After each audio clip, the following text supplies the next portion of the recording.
கடவுள்கிட்ட வரம் கேட்கறதுன்னு இருக்கு இல்லைங்களாங்க. ஆமா. கேட்காமலே கொடுத்த வரம் தான் இந்த குறி சொல்லும் தோழனுக்கு. அப்படி நிறைய வரங்களை தரிசனமாக அனுபவமாக பெரியவா தந்திருக்கிறார்.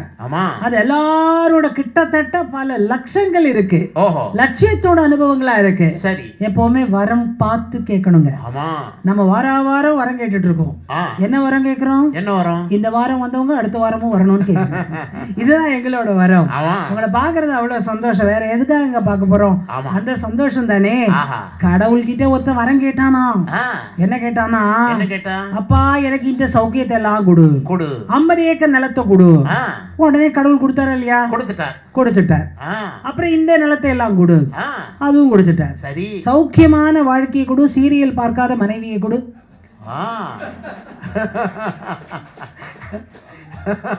எல்லாரும் கை தட்டி.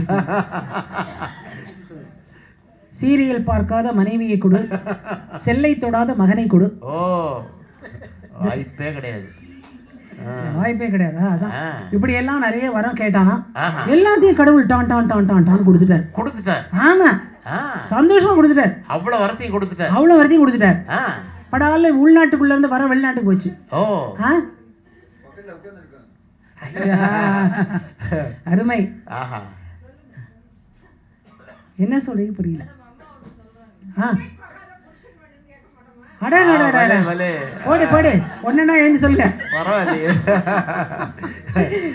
மேடம், நீங்க சொன்னது ரொம்ப சரி. இங்க ஒரு 10 பேர், இங்க ஒரு 10 பேர், கணக்கு கூட தெரியாதுங்க. அவன் பாட்டுக்கு மட்டை அடைச்சிட்டு உட்கார்ந்துருக்கான். அது வெற்றி நாட்டுக்கு பெருமை, அதெல்லாம் வேற விஷயம். எப்படி கலை நாட்டுக்கு பெருமை, அதுவும் நாட்டுக்கு பெருமை. நம்ம நேரத்தை ஏன் சார் போக்கணும்? எனக்கு நான் உண்மையா சொல்றேன், இது அதர் தான் ரெக்கார்டிங் சொல்றேன். பெரிய போட்டிகள் நடக்குதுன்னா பல இடங்கள்ல நிகழ்ச்சி நடக்கும் போது கூட்டம் குறையும், மயிலாப்பூர் தவிர. அது நான் உண்மை. இங்கெல்லாம் வந்து உட்கார்ந்துருக்கீங்க பாத்தீங்களா? பெரிய ஊர் கும்பகோணத்துல பெரிய சபா. போன வருஷத்துக்கு முதல் வருஷம் போனேன். IPL அன்னைக்கு என்னோட நிகழ்ச்சியை போட்டான். ஒருத்தரும் காணும். கேட்டான் IPL எனக்கு என்னப்பா அது, அப்படியே நான் அன்னைக்கு போட்டீங்க? நிஜமா சொல்றேன் சார், கலைஞர் சொல்றேன். ரொம்ப கவலைப்பட்டேன். மேட்ச் நம்மளுக்கு மேட்ச் ஆகாத விஷயம் சார். அதனால நான் கிட்டையே போறதில்ல. அதுக்காக விளையாட்டு பிடிக்காதுன்னு கிடையாது.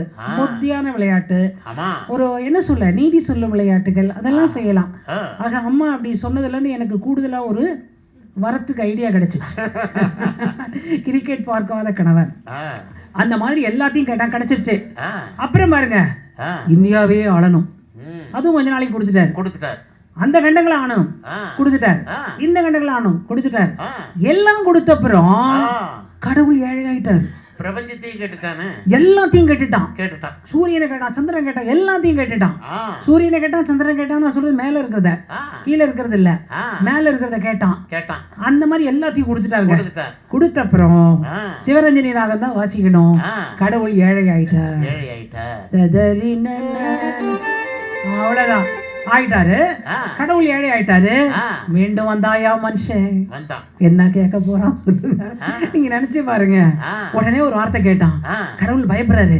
என்னப்பா திரும்ப வரேன் கேக்குற, நீ வந்திருக்கிற, என்ன எல்லாம் கொடுத்துட்டே, என்ன ஒண்ணுமே இல்லையப்பா, திரும்ப வந்திருக்கியே. இல்ல கடவுளே, உங்ககிட்ட ஒண்ணு இருக்கு. என்னப்பா இருக்கு? கடவுள்ங்கிற சீட்டை எனக்கு கொடுக்குறியா? அதாவது இவனே கடவுளான்னு கேட்டான். உடனே இப்படிதான் பக்கத்துல வந்து ஒரு காங் அடிச்சார். கடவுள் என்ன பண்ணார் தெரியுமா? அசிஸ்டன்ட் கூட எதிர்பார்க்கல, அவரே தன்னோட சீட்டை தூக்கின்னு ஓடியே போயிட்டார். ஏன்? பொல்லாத மனுஷங்கிறது சீட்டை காப்பாற்றணும். இதுதான் மனிதனுடைய வரம். இந்த வரத்துக்கு ராமர் ஒண்ணு சொன்னார். ராமாயணத்துல ஒரு அழகான வரி. இது வில்லிசை ராமாயணத்துல என் தந்தையின் ஒரு அற்புதமான வரி, பெருமையோடு சொல்கிறேன். ராமாயணம் கஷ்டப்பட்டு கைகை தசரதர் கொடுத்த 2 வரத்துல ரொம்ப கஷ்டப்பட்டு முடிஞ்சது. கடைசியா சீதா கல்யாணம் ஆச்சு, எல்லாம் பட்டாபிஷேகம் ஆகும் போது கரெக்டா கிளைமேக்ஸ்ல தசரதர் மேல இருந்து வர்றார். எல்லாம் முடிச்சிட்டு வெற்றிகரமா ராமர் வந்துட்டு இருக்கும் போது மேல இருந்து வர்றார். அப்பா உங்க ஆசி வேணும் பட்டாபிஷேகத்துக்கு. நம்மளுடைய அந்த இது 14 வருஷம் கழிச்சு நடக்குதுல்ல, அந்த பட்டாபிஷேகத்துக்கு உங்க ஆசீர்வாதம் வேணும். அப்போ மேல இருந்து வில்லிசை தசரதர் கேட்கிறார். ராமா ஏதாவது வர வேணுமாப்பா? உடனே வில்லிசை ராமர் சொல்கிறார், எப்பா நீ 2 வரம் கொடுத்துட்டு நான் பட்ட பாடு போதாதா? ஊர் ஊரா போனே, அலைஞ்சனே, காட்டுல பசியா இருந்தனே, எல்லா மிருகமும் என்ன கொதறிச்சே, சீதை காணாம போனாலே, இவ்வளவு கஷ்டமும் நீ கொடுத்த 2 வரத்தால தானே, கைகைக்கு கொடுத்த வரத்தாரானே, இன்னும் வரம் கொடுக்குற பழக்கம் ஒன்னு விட்டு போலையா அப்படின்னு வில்லிசை ராமர் கேட்பதாக என் தந்தையார் எழுதினார். அதான் குவிக்தி. இது பதிவில் இருக்கு. எதுக்கு சொல்றேன்னா, வரம் கேட்கும் போது முகம்தான் தெரியணுமே தவிர வரம் தெரிய கூடாது. நீ கேட்டா அம்மா உனக்கு தாய்ப்பால் கொடுத்தாள், நீ கேட்டா உனக்கு அமுது கொடுத்தாள், நீ கேட்டா உனக்கு ட்ரெஸ் போட்டாள், நீ கேட்டா உனக்கு கச்சேரிக்கு அனுப்பி வைத்தாள், நீ கேட்டா உனக்கு பேனா வாங்கி கொடுத்தாள். நீ கேட்டு எதையும் அந்த தாய் செய்யவில்லை. பின்னால நீ ஏன் தாய் கிட்ட அதை பண்ணி கொடு இதை பண்ணி கொடு நீ ஏன் கேட்கிற? நமக்கெல்லாம் என்ன செய்ய வேண்டும் என்று தெரிந்தவள் தான் காமாட்சி. அந்த காமாட்சியை பத்தி தான் அடுத்த அனுபவம். சரியாக நான் எடுத்துக்கொண்ட அந்த 10 நிமிஷங்கள் தள்ளி 8-10 வரை அடியேன் செய்வேன். சரிதானே? மகான் தரிசனம் வேண்டி இது ஒரு கொஞ்சம் சோகம் பிளஸ் ஆனால் பின்னால மகிழ்ச்சி. மகான் தரிசனம் வேண்டி ஒரு குடும்பம் சென்னையில இருந்து காஞ்சிபுரம் போறாங்க. வழியில சுங்குவார் சத்திரம். எப்பவுமே காஞ்சிபுரம் போகும்போது சுங்குவார் வந்து கொஞ்சம் ரிலாக்ஸ் பிளேஸ் அவங்களுக்கெல்லாம். அங்க போய் டீ காஃபி எல்லாம் சாப்பிட்டுட்டு சந்தோஷமா கொஞ்சம் வாக் பண்ணிட்டு போவாங்க.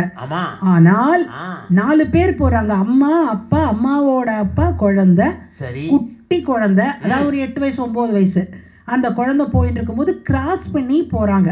எதுவும் சாப்பிட்றதுக்கோ எதுக்கும் கிராஸ் பண்ணி போகும்போது 3 பேர் தப்பிச்சுட்டு வந்துட்டாங்க. ஒரு அந்த குழந்தை 9 வயசு குழந்தை அதை அப்படி துள்ளி தாவி தாத்தாவை போய் பிடிக்கணும்னு நினைச்சப்போ பெரிய லாரி வந்து அந்த குழந்தைய மோதி ரொம்ப தூரத்துக்கு தள்ளி கொண்டு விட்டுட்டு குழந்தை உயிருக்கு மல்லாடுகிறது. துடிச்சிட்டாள் தாய். உடனே காஞ்சிபுரம் மருத்துவமனையில் சேர்க்கிறாங்க. டாக்டர்ஸ் எல்லாம் பரிசோதனை பண்ணுறாங்க. பண்ணிட்டு ஐசியூவில் வச்சு ரொம்ப நேரம் பார்த்து குழந்தைக்கு கோமா சரியாகலன்னொன்னே, தயவு செய்து இந்த சென்னைக்கு இந்த பாப்பாவை எடுத்துகிட்டு போயிடுங்க, அப்படியே நீங்கள் கொண்டு போனாலும் ரொம்ப நாள் இந்த குழந்தை உயிரோடு இருப்பது அரிது அப்படின்னு டாக்டர்ஸ் சொல்கிறாங்க. என்ன வைத்தியம் பண்ணாலும் இவளுக்கு அந்த கோமா தெளிதல் என்பது எங்கள் கையில் இல்லை, இறைவனுடைய கருணைதான். பெற்றோர் கவலை. ஒரு குழந்தை, அழகான குழந்தை, பெண் குழந்தை, பெண் செல்வம் பெரிய செல்வம் இல்லையா? அதானே நமக்கு காமாட்சி, அதானே மீனாட்சி. மீனாட்சி 3 வயசு குழந்தையா கொண்டு வந்து திருமலை நாயக்கர் மடியில் உட்காந்து குமரகுருவருக்கு முத்து மாலை போடலையா? அந்த உருவத்தை மனசில் வச்சுக்கோங்க. உடனே என்ன பண்ணாங்களாம், சென்னைக்கு இவங்க வந்துட்டாங்க. ஆனால் இவங்களோட உறவினர் ஒருத்தர் நேரடியாக பெரியவாள்கிட்ட போய் நடந்ததெல்லாம் அப்படியே சொல்றார். அப்போ பெரியவர் கேட்டாராம், அவா இங்கே வரும்போதா காஞ்சிபுரம் வரும்போதா இப்படி ஆகிவிட்டது என்று கேட்டு உடனே தன்னுடைய தியானத்தை பல மணி நேரம் செய்தாராம். செஞ்சுட்டு ஒரு ஆப்பிள் கண்ணில் வச்சு கொடுப்பார். உங்களுக்கெல்லாம் அது தெரிஞ்சிருக்கும், நிறைய பார்த்துருப்பீங்க. கண்ணில் வச்சு எங்கள் அப்பாவுக்கு வில்வ இலையை தலையில் வச்சு கொடுத்தார். எனக்கு ஒரு பொன் ஆடையை அந்த தாலாட்டு பாடியதற்கு போட்டார். அதெல்லாம் பெரிய அனுபவங்கள். எங்களுக்கு பரிசு அதுதானே.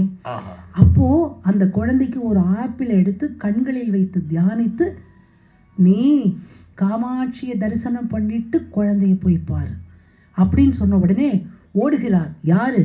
உறவினர். உறவு இருந்தா அப்படி இருக்கணுங்க, அது ஒரு பெரிய கொடுப்புன. வந்தவர் விரைந்தார். நடை சார்த்தும் நேரம் தேவியை 1 நிமிடம் தான் பார்க்க முடிந்தது. தரிசனம் பார்க்கும் போது பச்சை புடவை, பட்டு நிறத்தில் பச்சை புடவை அழகாக கட்டிக்கொண்டு அந்த காமாட்சியை கண்ணிறைய வைத்துக் கொண்டார். காமாட்சியின் காலிலே அந்த ஆப்பிள் பழத்தை வைத்து ஓடினார் சென்னைக்கு. சென்னைக்கு வந்தால் பாப்பா கோமா நிலை. மாமா வந்திருக்கிறார், அண்ணா வந்திருக்கிறார்னு சொல்ல தெரியாத, சித்தப்பா பெரியப்பா எதுவுமே தெரியாத ஒரு கோமா நிலை. ஒன்றுமே செய்யலை. பெரியவா சொன்ன நான் இருக்கேன், பார்த்துக்கிறேன், சரியாயிடும் என்ற வார்த்தையை நம்பி அந்த ஆப்பிளை குழந்தையினுடைய தலைமாட்டின் கீழ் வைத்து விட்டார். அவ்வளவுதான். பாருங்கள், மருத்துவம் தோற்றது. எப்படின்னா, ஒரு கெடு வச்சுருந்தாங்களாம். ஒரு 48-24லாம் சொல்லுவாங்க தெரியுமா? அந்த நம்பரை கண்டாலே எனக்கு பயம் சார். 24-48 ஹவர்ஸ் கழிச்சு வாங்கன்னு சொல்லுவாங்க. அந்த மணி நேரங்களில் அதிசயம், ஆனந்தம், அற்புதம், தரிசனம், பெரியவா அனுக்கிரகம். 2 நாட்களிலே நன்றாக தேறினால் எப்படி இருப்பாளோ அந்த குழந்தை முழித்து அம்மா என்று அழைத்தாள். அம்மா என்று அழைத்தாள். குழந்தை பெற்றவங்களுக்கு தான் அந்த கஷ்டம் தெரியும். அம்மா என்று அழைத்தாள். அம்மாவை பார்த்து அந்த சிறுமி, அம்மாவுக்கு ஒரே மகிழ்ச்சி. இவன் பேசினோடனே அந்த அம்மாவுக்கு பேச்சு வரல. அப்படிதானே இருக்கும். என் குழந்தை பேசிட்டான், என் குழந்தை பேசிட்டான், என் குழந்தைக்கு நினைவு வந்துச்சு, பெரியவா காப்பாற்றிட்டான், பெரியவா காப்பாற்றிட்டான். அந்த உறவினரை கூப்பிட்டு அவருக்கு நன்றி பண்ணி அவருக்கு நமஸ்காரம் பண்ணி, நீங்கள் கொண்டு வந்து கொடுத்த ஆப்பிள் வாழ்க்கையில் பெரியவா அனுகிரகம் செய்து கொடுத்த பழம், அது ஞானப்பழம், தியானப்பழம், என் குழந்தை கொடுத்த உயிர் பழம் அது என்று குழந்தை சந்தோஷமாக 2-3 நாளில் நல்லா தேறிட்டு ஒரு வார்த்தை கேட்டுதான் அந்த குழந்தை.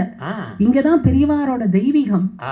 அம்மா, என்னோடு ஒரு பாப்பா விளையாடிட்டு இருந்தாலே, அவ எங்க? உடனே அந்த அம்மா நினைக்குது, கோமா இன்னும் தீரலையோ, வேற ஏதோ சொல்கிறாளோ, தாய்க்கு தான் அது இருக்கும். குழந்தைக்கு தொட்டு பார்க்கும்போதே அவங்க சூடு இல்லைம்பாங்க. நம்மளுக்கு 99 இருந்தாலும் தெரியும், 100 இருந்தாலும் தெரியும். தாய்க்கு மட்டும்தான் குழந்தையின் சூடு தெரியும். ஆனால் தாயின் சூடு குழந்தைக்கு தெரியுமோ?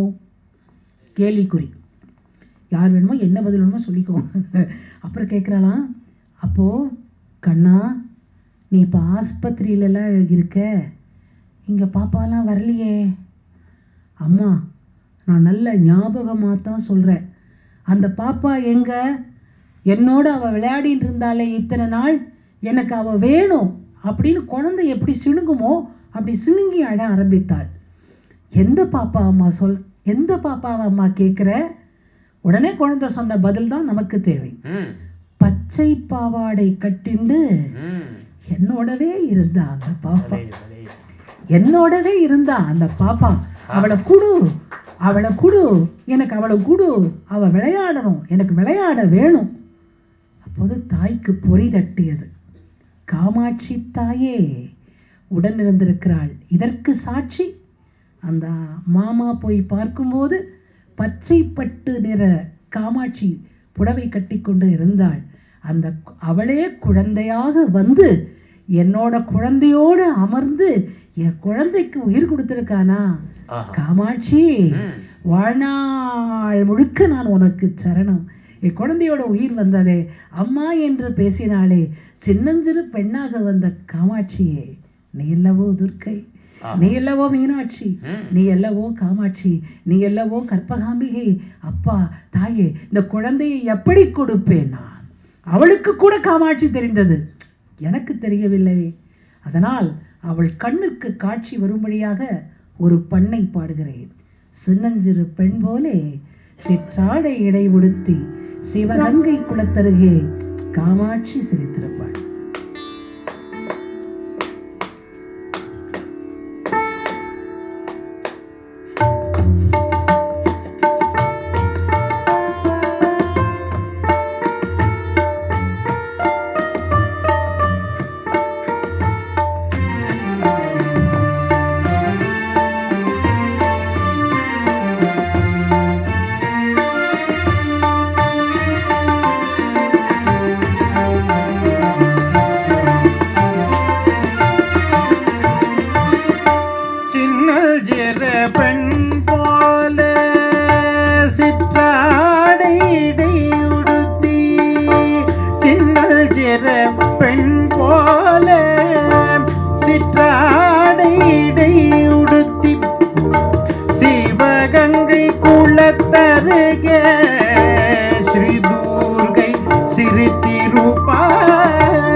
பெண்ணவளின் கண்ணழகை பேசி முடியாது. பெண்ணவளில் கண்ணழகை பேசி முடியாது. பேரழகு கிணையாக பேரழகு கிணையாக பேரழகு கிணையாக வேறொன்றும் கிடையாது. பெண் போல சிற்றாடை உடுத்தி சிவகங்கை குளத்தருக ஸ்ரீதுர்கை சிறிதிருப்பாள் சின்னல் பெண் போல.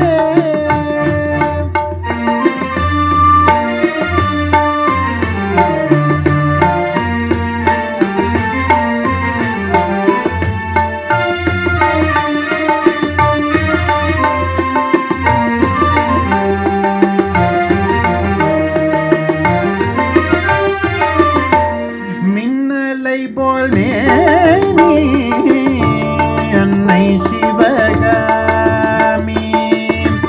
மின்னலை போல் மேனி அன்னை சிவகாமி.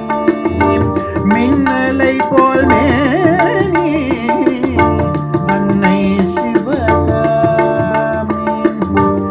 இன்பம் எல்லாம் தருவார் எண்ணம் எல்லாம் இன்பம் எல்லாம் தருவார் எண்ணம் எல்லாம் நிறைவார்.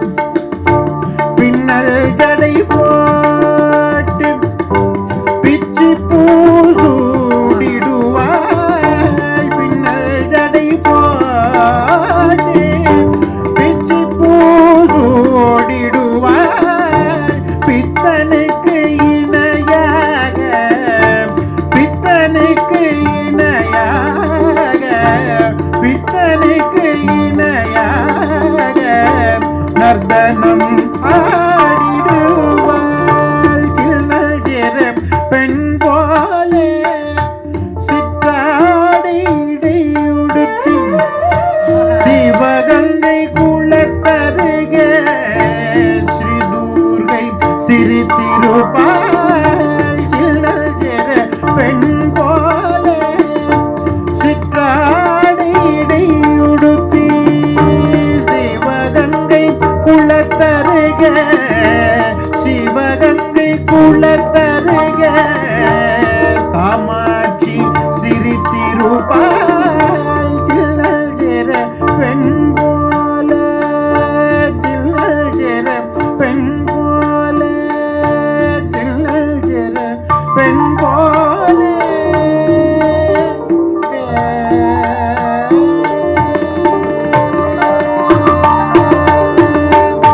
சபாஷ். அதுல பாருங்க ஒரு வார்த்தை, பின்னல் ஜடை போட்டு பிச்சி பூ சூடிடுவாள். இப்ப ஜடா பிச்சி பூலாம் எங்க இருக்குன்னு தெரியும். சிங் கிராப்ல கொண்டு எங்க வைப்பீங்க? அதெல்லாம் தான். முடிய கட் பண்றது மட்டும் இல்ல, நம்மளுடைய முன்னோர்கள் பழக்கத்தையும் கட் பண்ணிடுறோம். அதனால இதெல்லாம் பாட்டெல்லாம் போட்டு கேட்டா நம்ம பண்பாடு ஞாபகம் வரும். அப்பேற்பட்ட காமாட்சி தரிசனத்தோடு இன்றைக்கு எல்லாரும் விடைபெறுவோம். இந்த வியாழனில் வேண்டு மட்டும் காமாட்சி தரிசனம் நமக்கு கிடைக்கட்டும். வேண்டியதை தந்திருக்க வெங்கடேசன் என்றிருக்க வேண்டியது வேறில்லை வரைமூர்த்தி கண்ணா என்று சொல்வது போல அத்தனை ஆனந்தத்தையும் மனத்துக்குள் செல்வோம். மீண்டும் வரும் வியாழனில் இதே போன்று தரிசன அனுபவங்களை 10வது வாரம் முத்தான வாரம். நீங்கள் வாருங்கள், எல்லோரும் வாருங்கள். தொலைக்காட்சியை சற்று ஓய்வு கொடுத்துவிட்டு தம்பதி சமேதராக எல்லாரும் வாருங்கள் என்று அன்போடு கேட்டுக்கொண்டு உங்களிடமிருந்து அன்புடன் விடைபெறுகிறேன். உங்களது பாரதி திருமகன் சந்தோஷம். வழியவே பல்லாண்டு காலம் வரும் எல்லோரும் ஆடியவே பல்லாண்டு பல்லாண்டு வாழியவே எங்கள் தாயார் பல்லாண்டு வாழியவே பல்லாண்டு பல்லாண்டு வாழியவே வந்திருக்கும் பெரியோரெல்லாம் ஆயுங்கள் எல்லோரும் ஆழியவே பல்லாண்டு பல்லாண்டு வாழி